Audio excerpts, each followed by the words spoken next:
Hi guys, my name is Polymath and I'm going to talk about Magic the Gathering.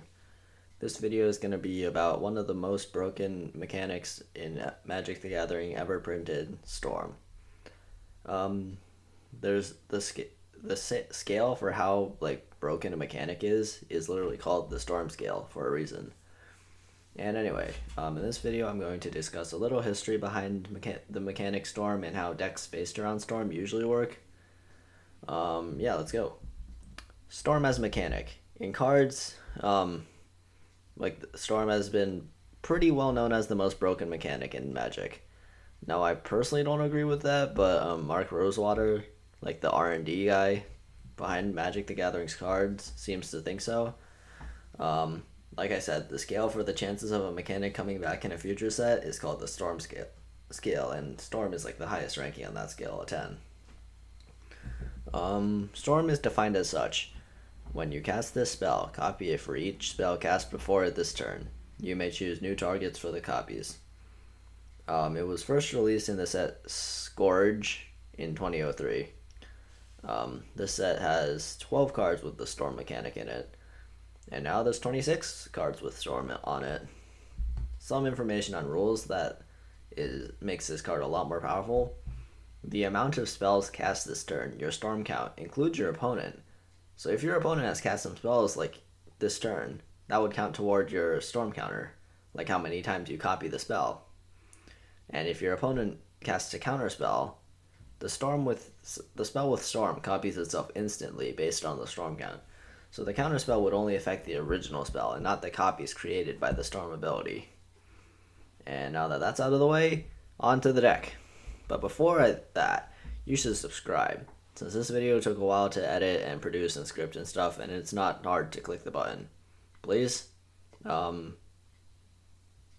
just do it. I have this chart that says you have more than 50% chance that you're not subscribed, so please do. Anyway, God, that was horrible. Storm decks come in all sorts of different shapes and sizes. There's clearly Storm decks that are stronger than others, but even the weaker ones can thrive, mostly because when a Storm deck becomes strong enough that it's popular, it just gets banned into oblivion or restricted in Vintage. And that's actually a pretty good summary of the metagame. It's a constant power struggle between players breaking the game, other players finding a way to counter that deck specifically, and Hasbro fixing the game. However, most Storm decks have a pretty common philosophy.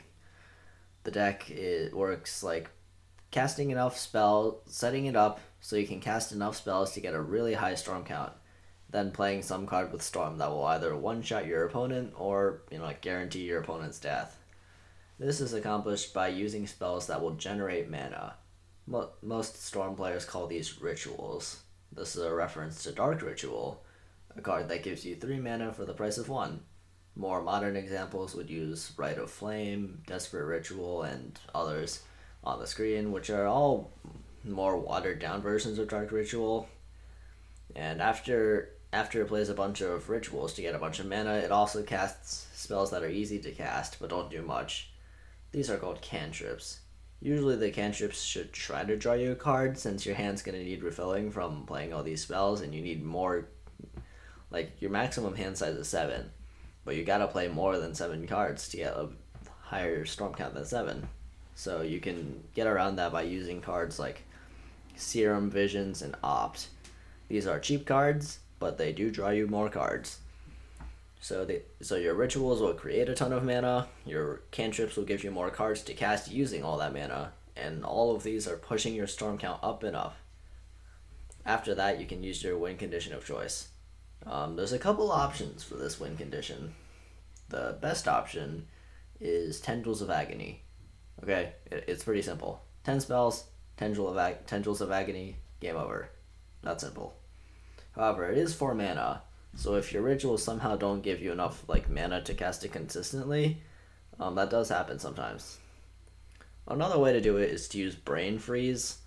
Especially in a combo with High Tide, this is really strong, and it just mills your opponent into oblivion.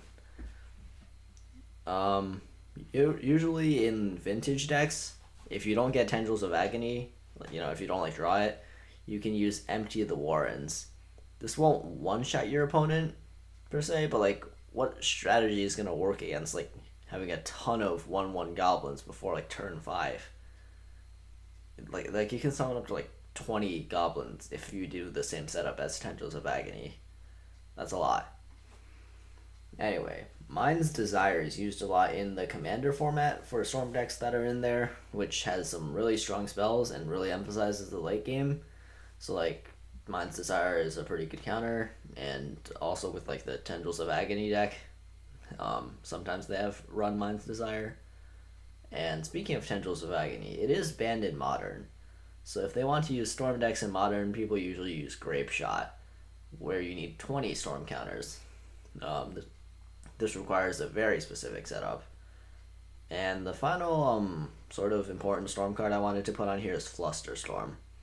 Now this is a really strong counter to your opponent. If they're playing Storm, you can cast Fluster Storm to counter their win condition, like 100%. Since remember, your Storm counter counts like the spells your opponent casts too. So like, this will copy your counter spell for every time your opponent played a Storm spell.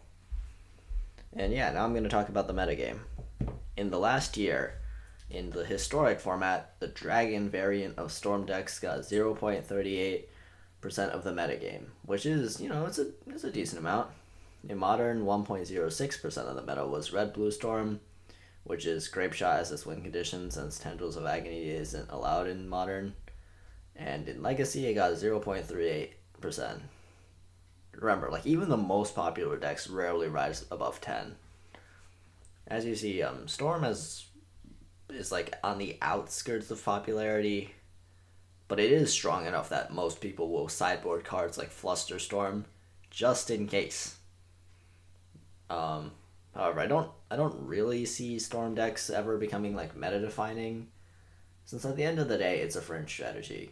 Okay, it's not like a traditional strategy, and it's a linear combo deck. And yeah, there's exceptions, but this type of deck never really exists long enough for it to like really make an impact on the metagame, and the key cards will just end up getting banned anyway.